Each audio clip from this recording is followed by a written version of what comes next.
So guys हम बात कर रहे थे 12 रूल्स फॉर लाइफ की, जिसका पार्ट 1 कंप्लीट हो चुका है। अगर वो आपने नहीं देखा तो 12 रूल्स फॉर लाइफ प्लेलिस्ट में जाकर जरूर देखें, उसके बाद ही इसे देखें। तो चलिए अब हम दूसरे पार्ट पर आते हैं। रूल नंबर 3, जो लोग आपका अच्छा चाहते हैं उन्हें अपना दोस्त बना ले। हर कोई एक दूसरे से बिल्कुल अलग होता है। अलग अलग लोगों में नई चीजें सीखने और खुद को रूपांतरित करने की क्षमता अलग अलग होती है। हमारे व्यक्तित्व भी अलग अलग होते हैं। इसके अलावा मानसिक और शारीरिक बीमारियां भी होती हैं। कई बार जब इंसानों को यह लगता है कि उनकी कोई अहमियत नहीं है या जब वे अपने जीवन की जिम्मेदारी उठाने से इनकार कर देते हैं, तो वे किसी न किसी ऐसे परिचित को चुन लेते हैं जो अतीत में उनके लिए परेशानी का कारण बन चुका हो। यह जीवन के सबसे आसान रास्ते जैसा नजर आता है, पर अंत में उनके जीवन को नर्क की ओर ले जाता है। भला आपको कैसे पता कि गर्त में पड़े किसी व्यक्ति को ऊपर उठाने की कोशिश में आप उसे और खुद को भी और गहरे गर्त की ओर ले जाएंगे, क्योंकि लक्ष्य पूरा करने की उड़ान भरने से कहीं आसान होता है नाकामी के गर्त में गिर जाना। जो लोग आपके लिए हितकारी नहीं है, आप तो बस उनसे इसलिए जुड़ जाते हैं क्योंकि ऐसा करना आसान होता है, न कि इसलिए कि इसमें सभी की बेहतरी छिपी हो। अवगुण और बुरे चाल चलन अपनाना बहुत आसान होता है। असफलता भी आसान है, जिम्मेदारी का बोझ ना उठाना भी आसान है, सोच विचार ना करना, कर्म ना करना, किसी चीज को महत्व ना देना भी आसान है। आज के काम को कल पर छोड़ देना और अपने भविष्य को वर्तमान के तुच्छ आनंद के लिए बर्बाद करना भी आसान होता है। असफल होने के लिए आपको बस कुछ एक बुरी आदतों की जरूरत होती है। यह सच है कि हालात अपने अनुसार बनते बिगड़ते रहते हैं, पर इंसान की गलतियां ही हालात को और गंभीर बनाती है। और फिर एक दिन ऐसा आता है जब हालात नियंत्रण से बाहर हो जाते हैं। अगर आपसे संबंध बनाकर रखना मेरे हित में नहीं है, फिर भी मैं आपसे संबंध बनाकर रखता हूँ, तो शायद इसका अर्थ यह है कि मैं बहुत कमजोर इच्छा शक्ति और अनिर्णायक स्वभाव वाला हूँ। जो लोग आपके लिए हितकारी साबित हो सकते हैं, उनका चुनाव करना स्वार्थ नहीं समझदारी है। अगर आप अपने जीवन में ऐसे लोगों को लेकर आते हैं जो आगे बढ़ने के लिए आपके लक्ष्य का समर्थन करते हैं, तो वे आपके निंदा करने वाले स्वभाव और विनाशकारी हरकतों को कतई बर्दाश्त नहीं करेंगे। जब भी आप कुछ ऐसा करेंगे जो आपके और दूसरों के लिए लाभप्रद होगा, तो वे आपका हौसला बढ़ाएंगे, और जब आप इसका उल्टा करेंगे तो वे आपको पूरी सावधानी बरतते हुए दंडित भी करेंगे।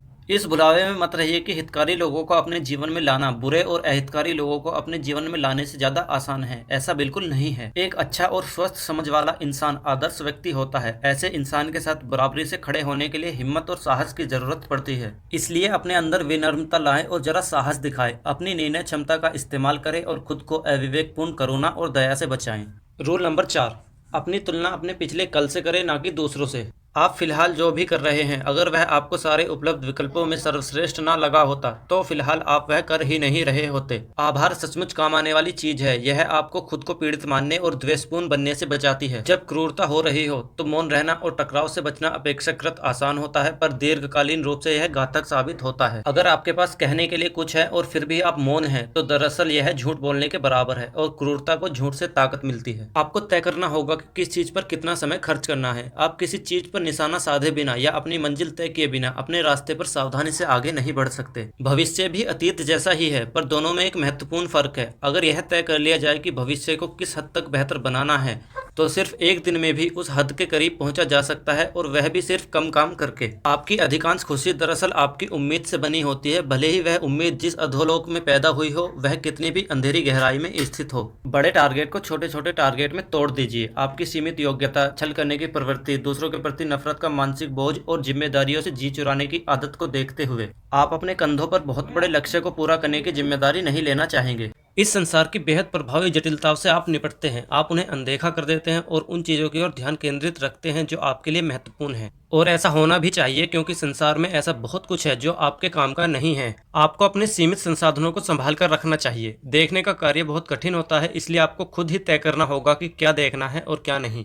अपने जीवन को बेहतर बनाने का अर्थ है अपने कंधों पर जिम्मेदारियां लेना। अभिमानी, धोखेबाज, क्रोधी और मूर्खतापूर्ण ढंग से पीड़ित रहने के बजाय जिम्मेदारियां उठाने के लिए कहीं अधिक ठोस प्रयास करना और चीजों की परवाह करना जरूरी होता है। इसीलिए यह जरूरी है कि हम अपनी इच्छाओं के प्रति सचेत हो जाए और उन्हें स्पष्ट रूप से समझकर उनकी प्राथमिकता तय कर लें। अगर आपको एहसास होता है कि एक बेहतर जीवन को लक्ष्य बनाने के बदले आपको किसी और का जीवन बर्बाद करना पड़ रहा है, तो ऐसा करना आपकी गलती है। इसलिए अब आप रचनात्मक ढंग से काम करना शुरू कर देते हैं। आपको दिन भर जो भी कार्य करने हो उन पर जरा चिंतन करें। एक लंबी अवधि तक हर रोज ऐसा करके देखें, फिर जीवन भर ऐसा करें। इसके बाद ऊंचा लक्ष्य बनाएं और अपनी बेहतरी पर ध्यान केंद्रित करें। सफलतापूर्वक अपनी मंजिल तक पहुंचने से बेहतर शायद यह होगा कि मंजिल का सफर खुशनुमा हो। अब आप अत्याचारी बनने के बजाय ध्यान दे रहे हैं। संसार के साथ हेरफेर करने के बजाय अब आप सच बोल रहे हैं। अब आप अत्याचार के शिकार होने के बजाय हर उलझन सुलझा रहे हैं। अब आपको किसी से ईर्ष्या करनी नहीं पड़ेगी, क्योंकि आप यह जानने के चक्कर में ही नहीं है कि किसी और को आपसे बेहतर क्या मिला है। अब आपको निराश नहीं होना पड़ेगा, क्योंकि अब आप छोटे लक्ष्य बनाना और धीरज रखना सीख गए हैं।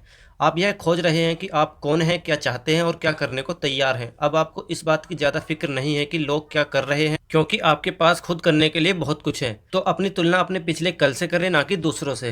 रूल नंबर 5, अपने बच्चों को कुछ ऐसा ना करने दें जिससे आप उन्हें नापसंद करने लगे।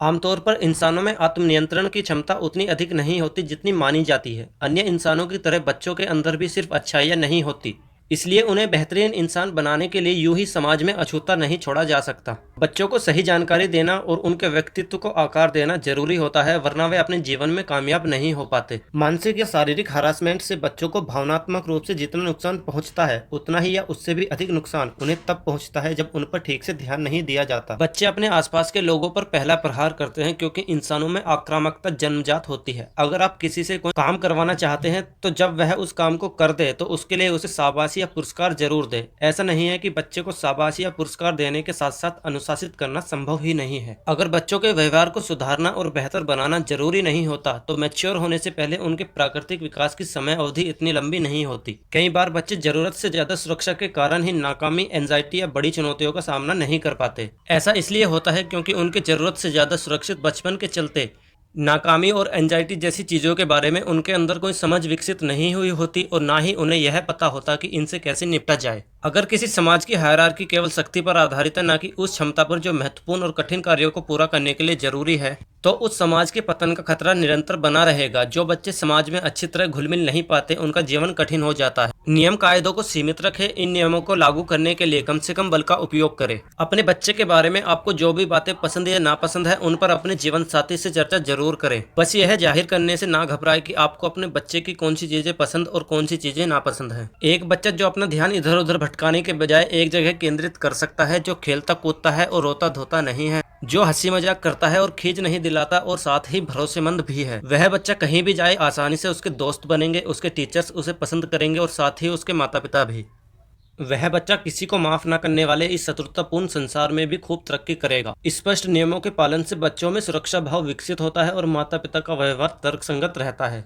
स्पष्ट नियम और उचित अनुशासन बच्चों व माता पिता दोनों के लिए मददगार साबित होते हैं, और समाज में न सिर्फ व्यवस्था स्थापित होती है बल्कि कायम भी रहती है और उसे बढ़ावा भी मिलता है। प्रतिबद्ध और साहसी पेरेंट्स अपने बच्चों को जो दे सकते हैं, वह कोई और नहीं दे सकता।